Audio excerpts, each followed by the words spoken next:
everybody. It is Wednesday. It is the 5th of July and we are live.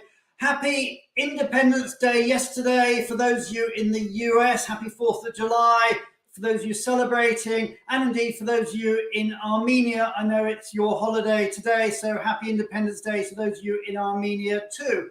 And a happy whatever it is wherever you are in the world, because well, it's Wednesday. I'm in a good mood and we've got a great show lined up today. I am super honored that our guest today is, well, a legend of our industry and one of the nicest guys out there. We have today with us Spencer Reynolds from Takeda. Now, if those of you who don't know Spencer, you're in for a treat, because Spencer, I think, is mobility personified. He's worked in lots of different companies, lots of different locations. He's very much from an expat family himself.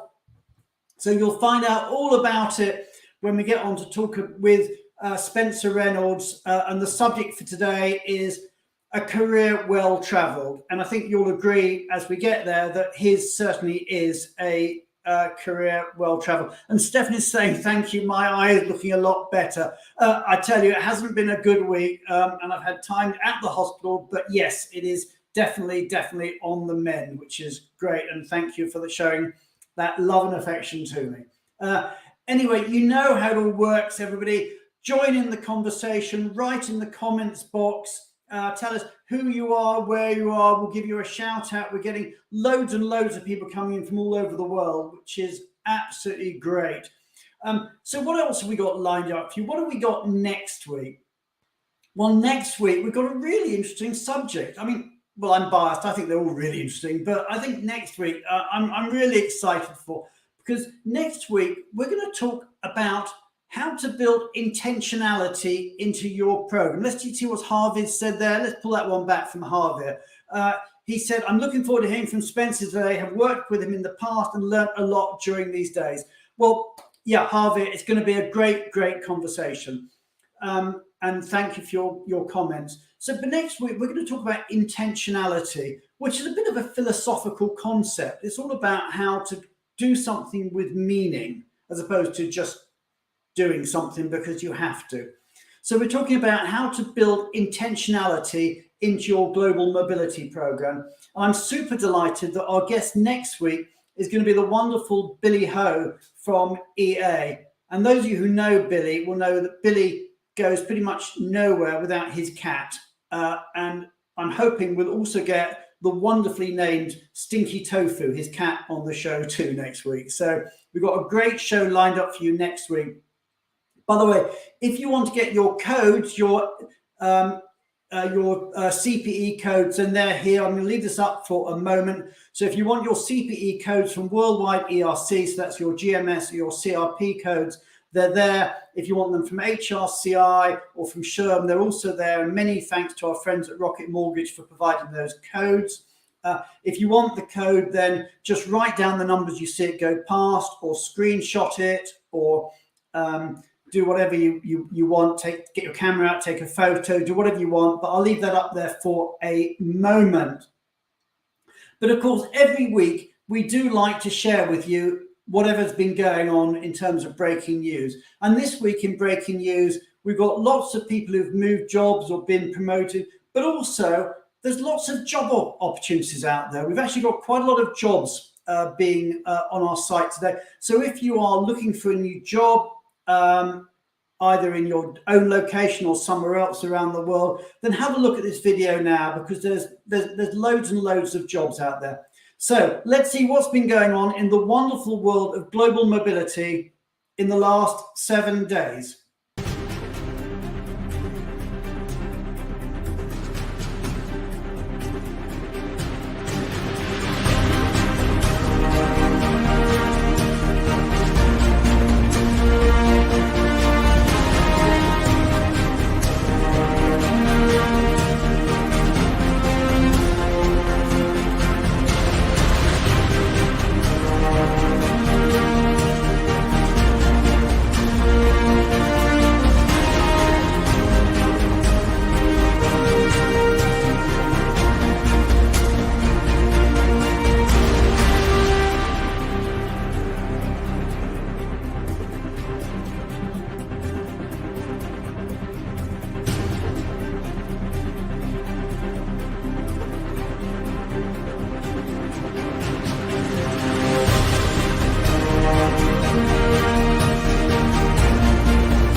So as you can see, lots of exciting news out there, lots of emotions. And Tara, I see Tara was just up there making a comment. Congratulations to you, Tara, on your appointment as, I think it's a fellow of global equity. So many, many congratulations to you. Many congratulations to everybody who's moved job, who's been promoted. And of course, if you're looking, then there's plenty of jobs out there too, and we've put all those up there. So lots of really good stuff out there. We're now going to move on to immigration. We always try and cover a bit of immigration each week. Most weeks we have Julia Onslow-Cole from Fragment with us. Julia can't make it this week. She's actually having a very well-earned day off, but we've arranged for one of her colleagues from Fragment to be on the show. So please, everybody, give a really, really warm welcome to today's special guest from Fragment. I'm delighted to say we've got a wonderful, one of the nicest guys in our industry. We've got Raj Naik from Fragment. So please, everybody, hit the heart button, hit the like button, hit the applause button, and let's welcome to the stage the wonderful Raj Naik.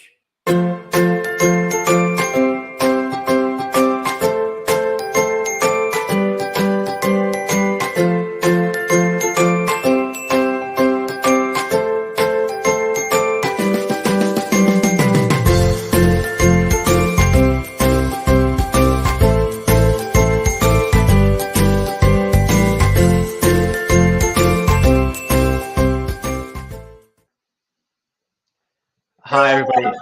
Hi, Brian. How you doing? I'm just, you're feeling the love, but I'm just watching the screen and the green applause hands, the red hearts, the little blue thumbs, they're going up there like mad. People are loving you out there, and you haven't even said anything yet. So, I think to do that very kind introduction, Brian. Thank you so much. It's just great to have you on the show. We actually met the other day, didn't we, at the 20th anniversary party in the UK for Fragment. It was great to meet you. But what are you going to talk to us about today? So tell us a bit about yourself, what you're going to talk about.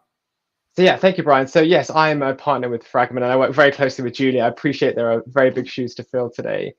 But we've been looking at some of the upcoming and current global trends with regards to immigration. And as an organization, we're looking to publish our upcoming Worldwide Immigration Trends Report. And although there are a huge amount of changes coming up within the immigration landscape, I thought it might be good to take a bit of a macro look at what we can expect over the next few years. Sure, let's go through it. Perfect. So, I mean, those of you who are regular listeners to the fantastic Benevo podcasts will and videos will be familiar with the fact that Julia's referenced the ever-changing and expanding immigration landscape. And those of us in immigration and mobility are perhaps finally in a position where we can take a short breath after what has been a frantic 4 to 5 years involving a plethora, a handful of once-in-a-lifetime events that we've experienced. I'm, of course, referring to Brexit, dealing with the Trump travel bans, the COVID-19 pandemic, and, of course, the ongoing Ukraine and Russia crisis. Now, these events have really changed the world and hugely impacted the current and future immigration and mobility landscapes. And as we emerged from the pandemic in particular, we're effectively looking at a new world order when it comes to immigration and mobility. We're now talking about remote working, digital nomads, facilitating employer of record arrangements, dealing with cross-jurisdictional and split assignments, things that perhaps we wouldn't have had to deal with before at all, but are now coming up on a daily or weekly basis. Now, it's not only individuals and corporate organizations that are having to deal with these changes. Governments and national regulators are also playing catch up as well. And it is these national and international responses that myself and my colleagues at Fragment are really interested in and focus on in our upcoming Worldwide Immigration Trends Report. Now, as we look at this new regime, this new world order, as I called it, governments in particular are really sensing an opportunity when considering their immigration policies. And we are seeing a realignment when it comes to government prioritization with regards to immigration. I think we're seeing a move away from protectionism to placing increased importance on commerce, talent acquisition, and the capturing of data and the use of technology to achieve all of these things. Many of you will have been in the mobility and immigration space for a long time, and you'll be fully aware that the basic work permit and visa systems that we're so used to are no longer functional and are being replaced with agile and dynamic skills and labor shortage assessments as countries scramble to attract the best talent. These are no longer just corporate issues, they are national macro issues as well. Absolutely. So those traditional immigration systems really do not provide the framework to adequately capture individuals with the right skills. Is a degree required, for example, isn't enough anymore. As one of my colleagues in Knowledge says, governments are being forced to open the aperture when it comes to reviewing skills and implementing immigration systems. So if we look at specific country examples of what I'm talking about, take Singapore. There's a real increased tracking. There is a real increased tracking when it comes to implementing skill systems. So many of you will be familiar with Compass, the new points-based system that's being introduced. But in addition to that, the Singaporean government has set up Skills Future, a national agency group that is helping companies to acquire talent from local and international labour markets. In Australia, for example, there's a huge emphasis on skills assessment, and that's always been the case when it comes to immigration. And those skills assessments are becoming more and more micro in focus. Government reviews individual skills within the space of immigration, and people's skills are a great way of measuring their suitability for a role. So it's not just their skills and their academics, it's their experience as well. I think a message that's greatly matched by the sort of recent publishings and papers from the World Economic Forum as well. And then if we look slightly closer to home in the UK, there are two reviews taking place that I think are really at the heart of this debate. One is a review of the shortage occupation list. So the government is liaising with businesses and organizations to establish exactly what roles and individuals and skills do companies currently require in the UK. And very excitingly, I think, there is a review of the visit visa immigration rules. So at the moment, many of you will be familiar with there's no real means by which an individual can work in the UK for a very short period of time, a few weeks, a month, for example, without still having to go through quite an involved and time-consuming immigration process. So what does the future look like? I think we're going to see a much greater utilization and capturing of data by governments. And where will we see this? Well, immediately. We're very soon, within the next 12 months, going to see the rollout of ETIAS, so the European Electronic Travel Authorization System, as well as the entry-exit system within the European Union. When do you think that will be live? Oh, sorry? When do you think that will be live? So ETIAS was actually due, so this is the European Union entry system, was due to be introduced this year, but they've had a few delays, so it's likely going to be introduced at the start of next year. It'll be a slow rollout on a country-by-country basis. But interestingly, the UK system, so the electronic travel system, or electronic travel authorization, ETA, to use the acronym, will be introduced this year. So it's going to be rolled out to Qatari nationals initially, and then a slow rollout throughout the Middle Eastern countries, and then global by next year as well. So lucky Qatar, they get it first. I know, I couldn't tell you why it's Qatar, but it is. And we should see a gradual rollout. So for those of you that are familiar with the ESTA system in the US, it will be very similar to that. But Brian, to your question, I think what it really highlights is the government focus on data capturing and pre-level checks. So everybody on this call will be familiar with individuals traveling into the Schengen area, for example, monitoring and tracking their days in and out of the zone. That's really been left up to individuals, but now countries within the European Union are going to be tracking that through their technology, and data sharing across the jurisdiction as well. And then finally, I suppose, how do we future-proof ourselves and our businesses with regards to these changes? I think the first thing I would say is know where your populations are. Know who is work ready and where can they go. Do you need to park somebody in a location before you can move them elsewhere? And embrace this digital transformation. I think organizations should consider their right to work processes, for example, and their tools and their technologies, and do they have the tools in place to deal with these things? And finally, put oneself in a position where you can proactively assess the trends that are coming up. And the Fragment Worldwide Immigration Trends Report is a great place to start. But I think that's the landscape as far as I see it.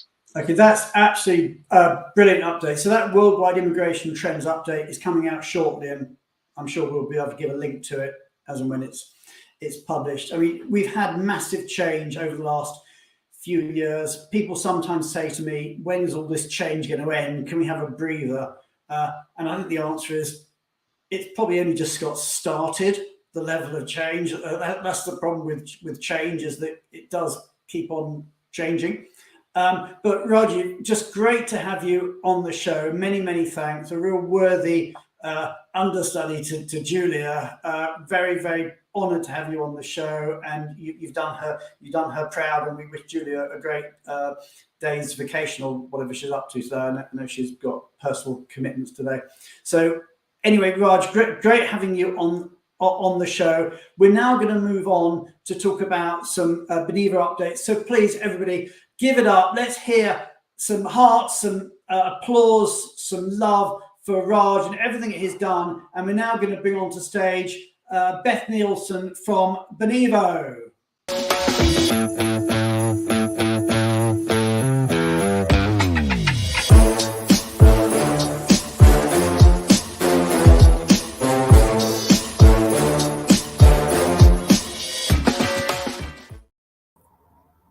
Hey Beth, good to see you. Hello Brian, lovely to see you too. So quick question for you. It came up on that update slide. What's new? Well, what's new is just a big shout out and thank you to everybody who completed the Benivo US domestic survey. That's now with our client advisory team. Everyone who participated gets access to an early copy.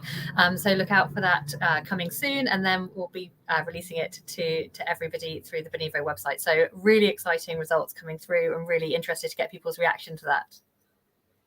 Okay. And I know, Beth, that well, next week we've got Billy Ho on the show from EA, but the week after we're revealing something about how smart cost estimates just got a whole lot smarter. So do you just want to give us a little bit of an update as to, or a taster as to what you're going to be talking about in a couple of weeks' time? Sure. It's been a while since I've been on the show, so I'm really excited, and to be coming on to talk about my pet subject of tax as well, which I don't get to talk about very often nowadays. So thank you for that opportunity.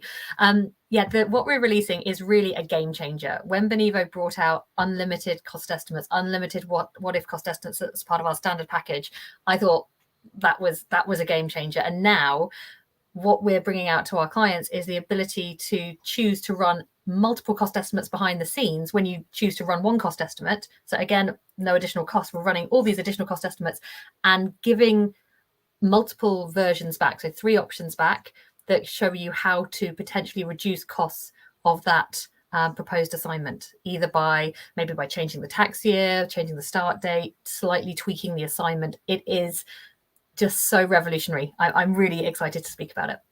So rather than you, the mobility manager, working out what your what ifs are going to be, you don't have to do this. The system works it out for you and runs multiple scenarios and then comes back to you and says, well, did you know that the cost of moving somebody is X, but if you do this or that, then it goes down to Y. Yeah. So it's what ifs, but it's where the artificial intelligence is doing the, I'm about to invent a new word, the what ifery. The what ifery, I love it.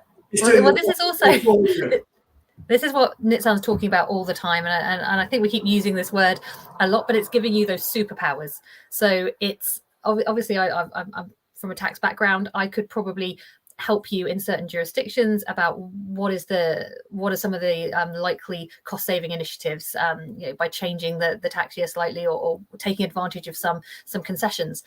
But this is giving all mobility professionals access to that superpower and super knowledge, and that's why I think it's a game changer. So it's going to make those mobility teams that use Benivo the ability to be proactive, consultative, and just bring those cost savings opportunities to the leadership. And I think it's really going to make those teams visible, which is a great superpower to be able to give. Okay, so that's in 2 weeks' time. Mm-hmm. So Beth, it's been great having you on the show just for a minute or so, just to tell us about what's news. What we're now going to do is we're going to bring on our special guest. I'm super delighted that we've got Spencer Reynolds from Takeda, all the way from Tokyo with us. So everybody, it's late where he is in Tokyo.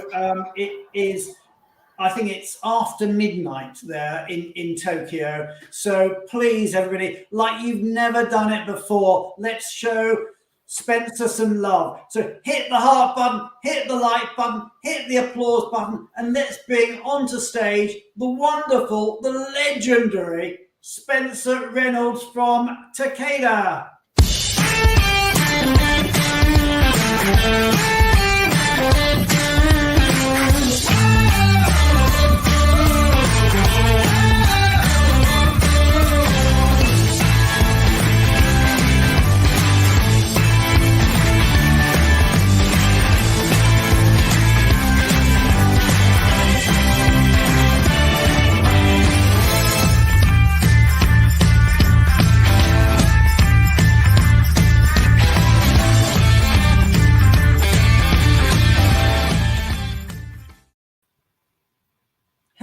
Spencer. How are you doing? Yeah, good. Thanks, Brian. Thanks for that. Thanks for the introduction. I probably describe myself more as a veteran than a legend, but I'll take legend. Yeah, I think maybe legend is just a polite word for veteran. And trust me, I'm more veteran than most. So, Spencer, first of all, what is the time there? It's 12:22. Right. Okay. I just, on behalf of the entire industry, thank you. I mean, what are you doing up at this time of night or in the morning? It's so kind of you to be on the show with us. Wow. No, look. First of all, my pleasure, and thanks for inviting me. But yeah, no, I think just with my role and Takeda and key locations across Japan and the US, obviously, it just means that we tend to have to keep some unusual hours to make sure we keep things ticking over. So I'm usually awake at this sort of time. Someone just pointed out that LinkedIn automatically does captioning unless you turn it off, and the captioning noted Takeda as tequila. So I don't know if that makes it more palliative.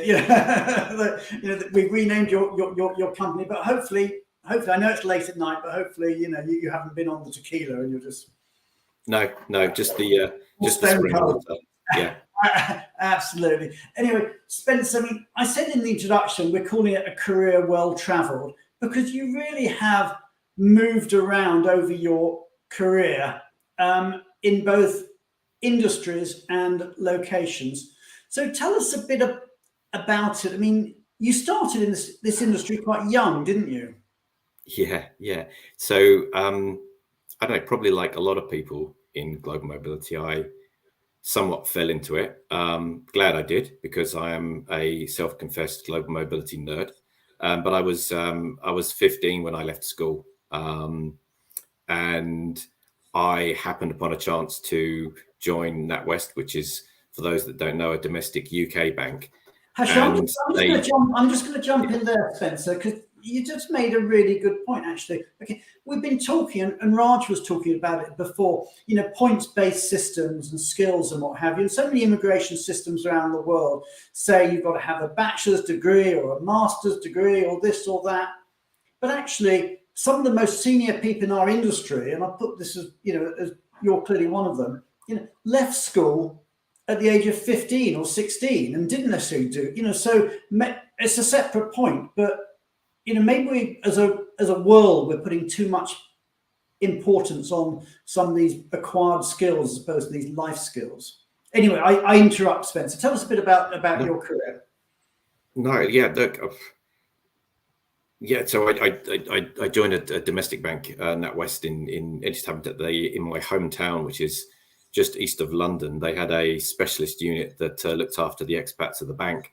And I was given an opportunity to join them, and that's what really got started me in the expat game and global mobility. I didn't know it at that time. I was too young to think about what a career in global mobility meant, but that's what got me started. And then London came calling for me, and I joined KPMG in London, and was lucky enough with those guys to have opportunities to work both in the UK and then in Australia and then Japan, which it gave me that, what's the word? It whetted my appetite for international travel and an international career. So you went from Essex to London. Correct. To Sydney. Yeah. Okay, and Sydney was with KPMG, and you were doing presumably expat tax type stuff. Correct. Yep. Yeah. And then what happened? So the opportunity to move to Japan came up, just again, when back in those days when we were still using faxes to communicate with each other. We weren't as this is back in sort of the early 90s, weren't as globally connected, I guess, and I had the opportunities just to spend much more time with the KPMG folks in the region in Asia, and got talking to the guys in Japan, and they said, if you fancy a bit of a stint up here, then we're always looking for people to join the team. So I jumped at the opportunity. I'd always kind of been fascinated by Japan from a very young age. Just think there's sort of just completely different culture to what I'm used to. Okay, so we've now got Essex to London to Sydney to Tokyo. Correct.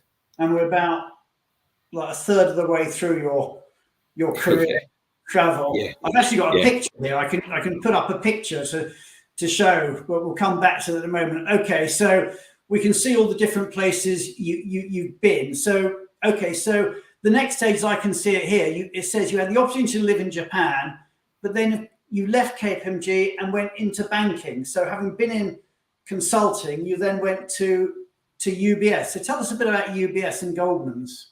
Yeah, look, that was a really interesting stage of my career, mainly because my time in finance straddled the financial crisis. So I literally had joined Goldman Sachs about 2 or 3 months before the financial crisis hit. So it was my first opportunity to work in-house, working with UBS, and that was in the pre-financial crisis days, and it was very much anything goes to a certain degree. It was certainly the glory years, and the financial crisis obviously changed a lot of that, and so we went from this sort of boom approach to mobility to the bust side of it, and what I call defensive mobility, where I think just the approach to how we looked at the program just completely changed. And so looking at performance of the people we're moving around, making sure the selection criteria was spot on, analyzing the program in depth to make sure we're getting value for money for how we were spending it on moves. And so it just completely changed that approach. I mean, we were doing things like mobility budgets for businesses, etc., way back in sort of like the 2010s. Okay, so you then moved into we've got it here. You moved into banking. You were at UBS, and then you were in Goldman, and that was Japan. So, but other things happened there. I can see you found a wife and dog and son. So tell us about what happened, and then you moved to Australia. So tell us a bit about what was going on in your personal life in Japan at that point.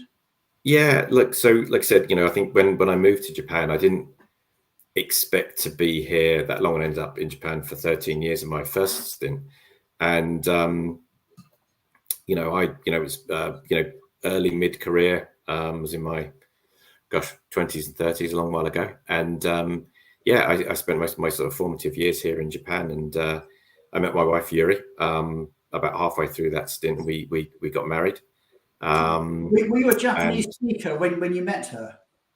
Sorry, beg your pardon, Brian, one more time. Sorry. Were you a Japanese speaker when you arrived in Japan, So those that know me will know that I've never been a Japanese speaker. So I describe my Japanese level as dangerous, which just means I get into trouble when I'm out and about and try and use it. So my Japanese is good enough to get me by in taxis and restaurants and bars, etc. But beyond that, I'm pretty hopeless.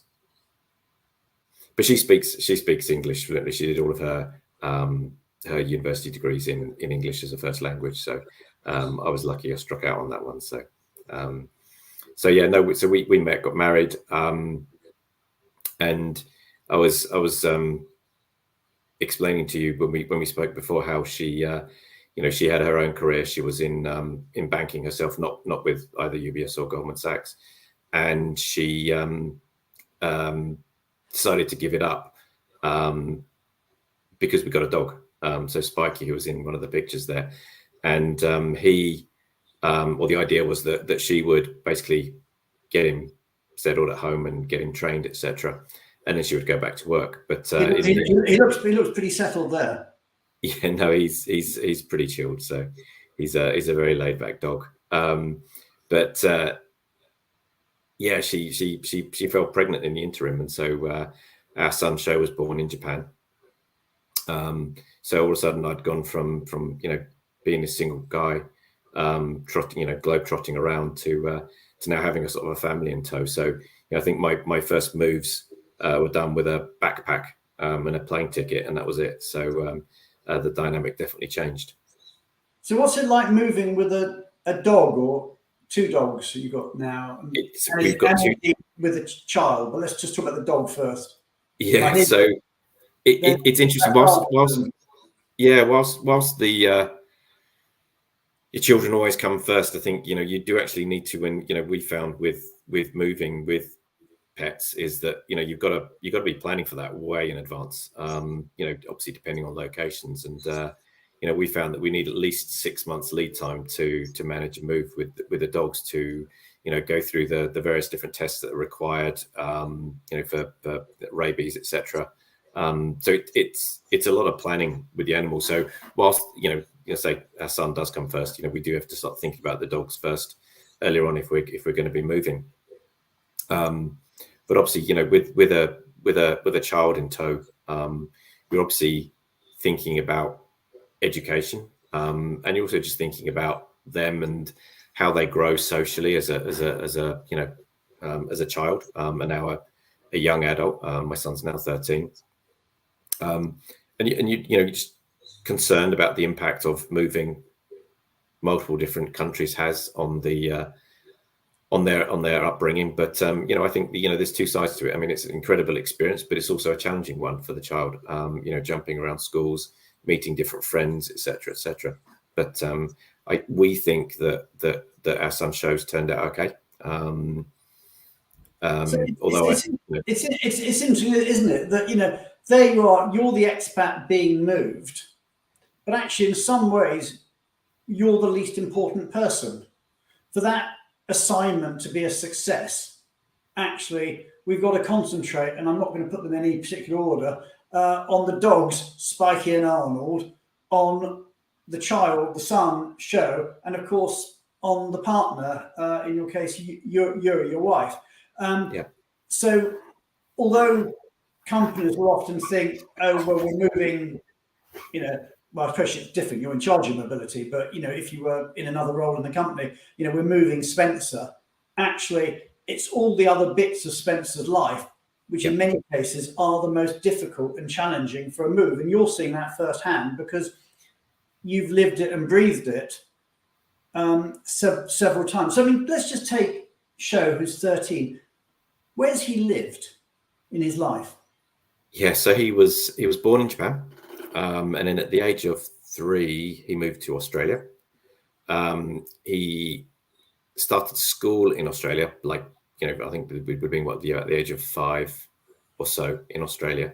I can't remember because Australia has that unusual system where you can I think hold the child back a year, so you sort of might span 2 years. And so he started proper school in Australia. We then moved to Singapore, so he would have been about 6 at that time. And he went to an international school, again, just because of the dynamic of Singapore. Went to the UK and he would have been 8. And he went to a local government school, public school. And then, trying to think, he would have turned 10 when we moved back to Japan 3 years ago. So he's moved, lived in 4 or 5 countries now. But it's I think we've been quite lucky with him as a child. He's fairly laid back. So he also, as an only child, he does crave social interaction with other children. So he's actually really, really good and quite gregarious. He goes out there and he finds friends rather than waiting for them to come to him. So we've been quite lucky from that aspect. And certainly the school hopping hasn't hindered his education. Yuri is Asian, and she's very focused on education. She supports him massively in terms of making sure that he gets support on homework and everything else. She's very focused on that, which is good. So yeah, and it swings and roundabouts, like I say, because I think you get all these great opportunities, and he's got now friends that are dotted all over the world. It's a very transient society you live in when you're sort of an expat, and so that's really good. But obviously, there's elements in this times that sometimes he'll say, when are we going to settle? When are we going to have that house that we call home and settle down? But so you've lived in the UK, you've lived in Singapore, you've lived in Australia, you lived in Japan. Where's home? I mean, okay, you can look back at it and say, okay, my, if you like, home from generations back is the UK, and Yuri can say that, for Japan. But from Show's point of view, is he a citizen of the world? Is that how he'd see himself? Or would you think he would say, home is just where I am now? Or do you think he would say, actually, my real family tie is to that country? He's very strong. He's become very strong on family, which may be a direct result of moving around, and so he's very attached to his grandparents. Who live in the UK and Japan, so we're closer to his grandparents here, which he loves. And it's interesting because I think if you ask me, this is a really good point, because I'm not sure where I would call home. I mean, obviously there's home where I came from originally, where my parents are. But it's not a place that I'm going to be. I don't think I'll be moving back to. And I think for me, Japan is probably as close to home as it gets. For my son, it's interesting because he actually definitely sees himself as an Australian. He would go back to Australia and shop. And we've never talked about the reasons why, but he just sees himself as being an Aussie. So that's interesting. So because he's got an English dad and a Japanese mum, and he sees himself as Australian. Yeah. So it's interesting as well, because he's got a fascination with the US. He would love to go to the US and live, and he's got aspirations already of getting to university in the US. But I was going to ask you that question: where you think he might go to university? So you think the US would be? Yeah, he's got his own views on it, and he would like to go. He would like to go to MIT. He's from a very young age always wanted to be a scientist or do something around sciences, and he is that way inclined from an educational standpoint. So look, he's got his aspirations. I think I'm not sure he's fully aware of what's involved in getting into MIT just yet, but that's where he wants to strive for. Well, there's a couple of 100 people out there that are busy sort of rooting for him, even as we speak. I want to move the conversation on, actually, and talk a bit about Takeda. But before I do, I've got a question for the audience. And the question is this, and please, out in the audience, do not use Google. Okay, I'm just asking you the question. And by the way, in the audience, if you have questions for Spencer, then ask them in the chat, and we'll try and go live with those questions to Spencer. But my question is this, okay? You now work for Takeda, a very well-known Japanese company in the pharma industry and in the science industry. How old is Takeda? When was Takeda founded? So have your best guess, please. No Googling, and see when you think Takeda was formed. Okay. And so just for the record, Brian had to tell me when we were speaking earlier. Well, don't admit that. You might find your CEO watching. But anyway, so let's see what people think. How old is Takeda? When was it formed? So let's see what people say. Rob Zeitz has gone for 300 years. Anna for 70. Drew Phillips 1972. That's a nice specific date. So let's see. We'll leave a few more of those come in. So anyway, tell us about Takeda. 1850, says David. 150 years old. So I'll tell you actually. Takeda was founded in. Well, do you want to say, or shall I say? Oh gosh, you've got me doing some maths there, but it's 242 years old. Yeah, exactly. It was founded in 1781. Apparently as a stall in Osaka, and has then grown from being presumably some guy at some market stall. I don't know what he was selling, presumably some sort of Chinese herbal medicines, I think, back originally. And actually, so I've been over to Osaka and seen the site of the old original store.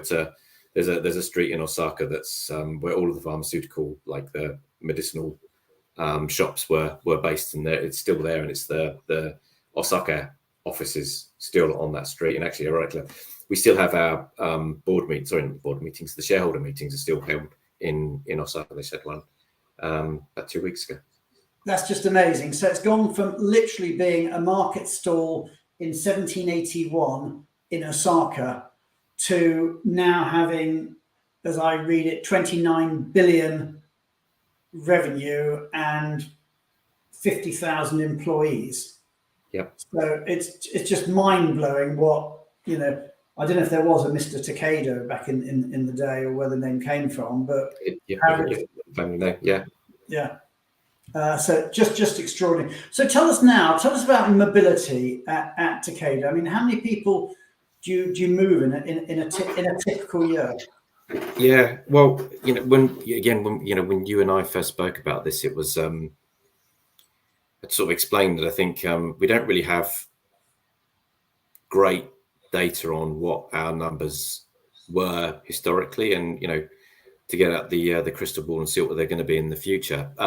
So there was a number of reasons for that. So Takeda actually acquired an organisation, another pharmaceutical company by the name of Shire, back in 2019, so just prior to COVID. And that was US headquartered, wasn't it, Shire? Yeah, actually an Irish company, but US headquartered. Everything that we'd got since then was very much surrounding the acquisition. And we know that there was a lot of movement at that time as we chose Boston as our sort of US headquarters over, I think it was somewhere in Illinois that we'd been based previously. And so we knew there was a lot of movement there. And obviously it was triggering a lot of global movement as well, of people moving around as the sort of acquisition sort of unfolded. And then the other I guess challenge for us in terms of determining numbers was just that we didn't have we haven't had a technology historically, and so getting numbers was very difficult because it relied on, you know, getting out an abacus and adding them all up. But we think that our touch points, certainly they were fairly consistent over a couple of years, was around about 1,500. So it's 1,500 initiations of services to the mobility team and our providers. And that was probably the lion's share of that was pure immigration only cases, where, you know, lateral hires requiring visa transfers, etc. We had about 500 domestic moves, and we still got a strong domestic program. And that's domestic around the US, presumably. Yeah, in the US, yeah. And then, you know, probably, you know, a good 300-400 international moves that we manage each year.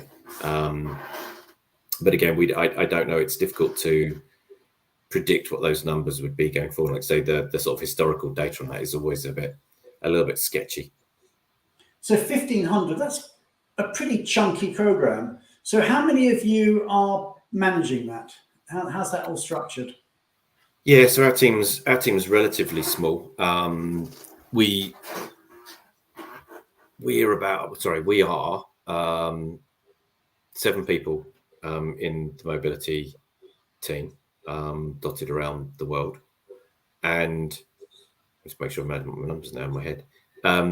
And, you know, obviously we've got providers that support us in terms of delivering some of the core services. But we are, I feel, relatively small. We do work very much as a, I can't remember the term, but you know, the work is very much spread out across broader HR. So, you know, we've got some stealth mobility people out there, you know, in the talent acquisition and HR space as well. So I think we're relatively small for the size of the program. Okay, and I've got 2 questions coming in. You've got a choice. Do you want to take the personal one or the business question first? Oh, personal. Easy. Yeah, okay. personal. We'll go for the personal one. This is from Pankaj, who I know you used to work with, Pankaj Bhatia. Shout out to Pankaj. Who are you supporting during the ongoing Ashes series? That's a cricket match for those who don't follow cricket. Well, I mean, with the results the way they are, I mean, I do have to support England, but it's not going particularly well so far, is it? Okay, and the next one, I won't dwell on that because I appreciate that cricket is a mystery to many people around the world. So I'll go on to the next one, and this is from, actually, I'm not sure who this is from. It just says LinkedIn user here. It says, do you do many domestic Japanese moves? Oh, that's from Lisa Eggerhausen. Yeah, look, I'll be honest with you, I actually don't know the statistics on that, and the reason for that is I think a lot of the domestic programs outside of the US have always been kind of managed by local HR teams, etc. And Japan would probably be one of the bigger ones. We certainly do move people within Japan. We've got these programs where we're making sure that people get the right level of experience by sending them around the country to operate in different areas of the business, in the field. So it's definitely happening. But we just haven't. It's not something that's under our remit, not yet, anyway. Okay. Another question I want to ask you. I'm just so honoured to have you on the show. It's wonderful. Is that you've worked in a lot of different industries. So you've worked in financial services, you've worked in professional services, you've worked in pharma, you were with BAT, weren't you? So that was fast-moving consumer goods. Okay. How does mobility vary in all those different sectors? What would you say are the major differences and indeed similarities from sector to sector? Yeah.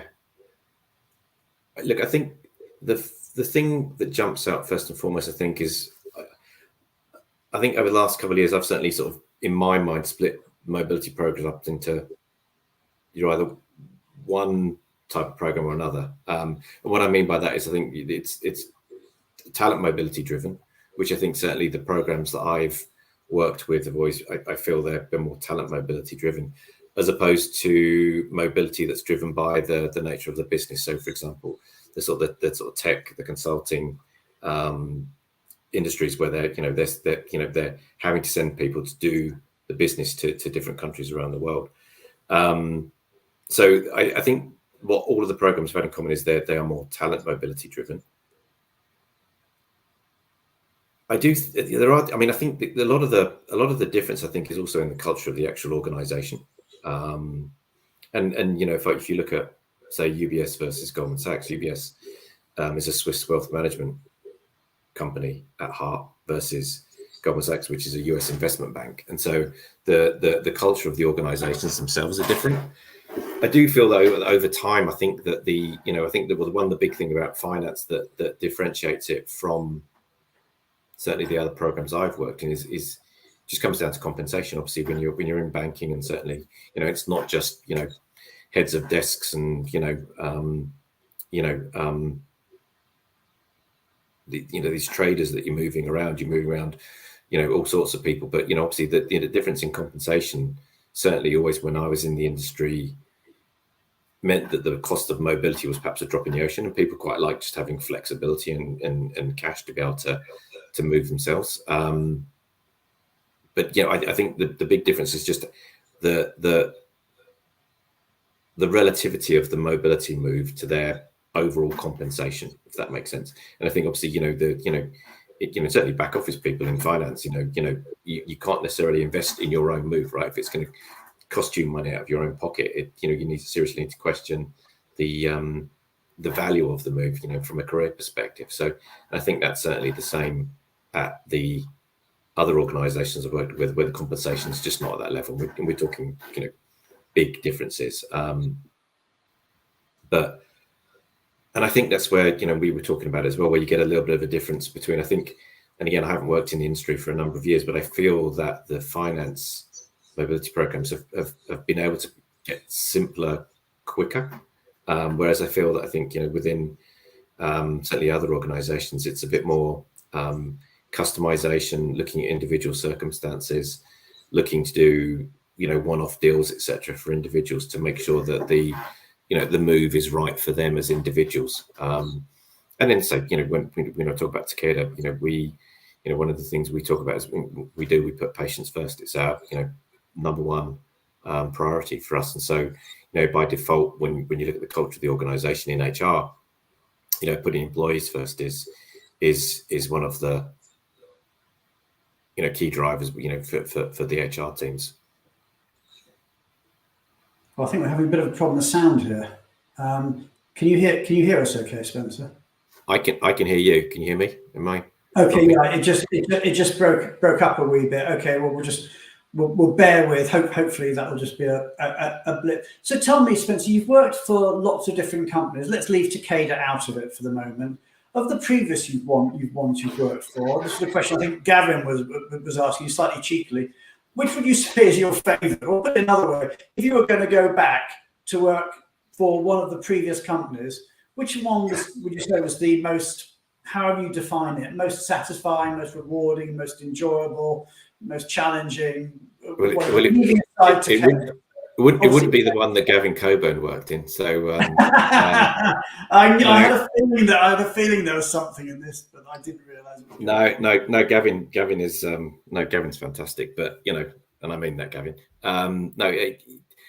They've all been different, and I've worked in the different organizations, different stages of my life, and every single role that I've had has helped me grow, both professionally and personally, right? So they're all very different. I don't think you can compare. I mean, I think I've got a great team. We've been building the team here at Takeda, and we've got a great team here. I absolutely love them to bits. Working with Gavin, the guys over at BAT was also great, right? I mean, it was a very different dynamic from an organizational perspective. But real camaraderie. Learned so much and met some great people, some really smart people at Goldman. UBS was, the start of my career, and a lot of the friends, from that time, are still with me. Likewise at KPMG, a lot of the friends have stayed with me. So it's. I think Spencer gets the award for Diplomat of the Day. That's definitely a very, very diplomatic answer. So Gavin, he's not going to get off the fence. Spencer, being the nice guy that he is being nice about all his future employees. I was going to say I was actually trying to get Gavin banned from attending this one, but it hasn't worked. So anyway, let's move on. So you've worked in lots of countries. Do you think that's it, or do you think you might move on to another country at some point in your career? Never say never. I think you're going to go where the opportunities are, right? And that's certainly been the mantra to date. The reason we moved is not because we just want to jump around and move countries. I mean, although we do as a family enjoy that, I think it's been about moving for the opportunities. And certainly, going back to what we were talking about earlier, where yes, I'm probably the least important person when it comes to a move, but probably the drivers are linked to me, with Yuri not working, etc. So no, never say never. But and again, look with the way things have evolved at Takeda. Who knows where I'll be next? Certainly the US is makes a lot of sense from that perspective. Having a global role, I think being sort of central in Europe is helpful, because you can cover all of the time zones much more efficiently, I think, from there. So never, and I think US is somewhere you've not worked, isn't it? I mean, that's not been on your list so far. Yeah, it's just haven't, the opportunities just never arisen. I think part of my I can't call it a strategy, but certainly has been linked to Asia. I love Asia and love being at it, so I spend a lot of time in this part of the world. But I'd love to try the US at some stage. Okay, I've got another question for you that's come in, and this is from Pankaj again, and more of a sort of, if you like, leadership question. He says, in the current environment, and I suppose the current environment is quite a tough one, with cost cutting and inflation and things going on, what would you say are the top priorities? So he said 3, but we'll treat that with a bit of flexibility. The top 3 priorities for mobility leaders. So, I mean, if you're looking at your program today, is it cost you're focused on? Is it value? Is it compliance? Is it, what would you say are your top priorities for your technology? What are your top priorities? Yeah, I think whilst I think if you ask different people that question, I think you get different answers, because I think it's going to be very much driven by your industry, your program, your organization. Wow, top 3 priorities. I mean, well, look, we've got so many. I do think digitization, technology is, I think, got to be a priority. How can you make things more efficient, smoother using technology? It ticks all the boxes. And when you talk about compliance, risk, etc., you can certainly leverage technology from that aspect as well. So I think technology is one of the key drivers. I think that'd probably be consistent across most. But I think for me and where we are at the moment, I think having the right team around you is so important. Making sure that you've got the right capabilities. I think that you've got that, that camaraderie and the chemistry as a team, I think, is incredibly important. And I think to a certain degree is kind of is going with your gut in terms of the direction. And I think trying to set out a strategy, and I know that sometimes is quite difficult in mobility because things change so quickly. But having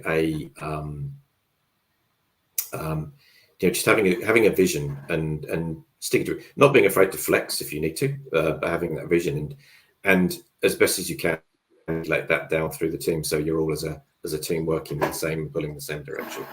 I'd say okay, there's so a few things. we've literally got 90 seconds left of the show. I'm going to ask you one last question, but I need like your 20-second answer. And this is, what generation, this is from Drew Phillips, what generation within your workforce is driving change to policy more? In other words, is it the baby boomers? Is it the millennials? What is driving the way that your company is changing its mobility policy? I actually don't think it's generational specific. I think it's across the board. I think it's the whole remote work, hybrid work opportunity that's driving a lot of the change. And I don't think that any one particular generation is standing out as having a different view on what they want. Everyone wants that flexibility is my sense. I don't think it's generational. Okay, we're pretty much out of time. I'm just going to bring back onto screen our immigration expert Raj, our Benevo friend Beth, and indeed backstage pressing all the buttons, the wonderful Tally. And I just wanted to use this opportunity to thank Spencer for being our guest, for sharing so much about his fascinating life and work experience, and just wonderful stories about how you've traveled and about the dogs and Yuri and Show and the family. You've really opened up and shared. Raj, thank you for stepping in to support Julia today. We really, really appreciate that. As Beth, many thanks for giving us that quick Benevo update and telling us about the even smarter cost estimates that are coming down the road that we'll be sharing with you in a couple of weeks' time. And as ever, a big, big thank you to Tally for all the amazing work she does behind the scene. We've had our 60 minutes. I'm Brian Friedman. This has been The View from the Top. Everybody have a great, great week, and we will see you this time next week when our special guest is Billy Ho, and we're going to be talking about the philosophical and amazing concept of intentionality in global mobility. Take care, everybody, and have a great, great week.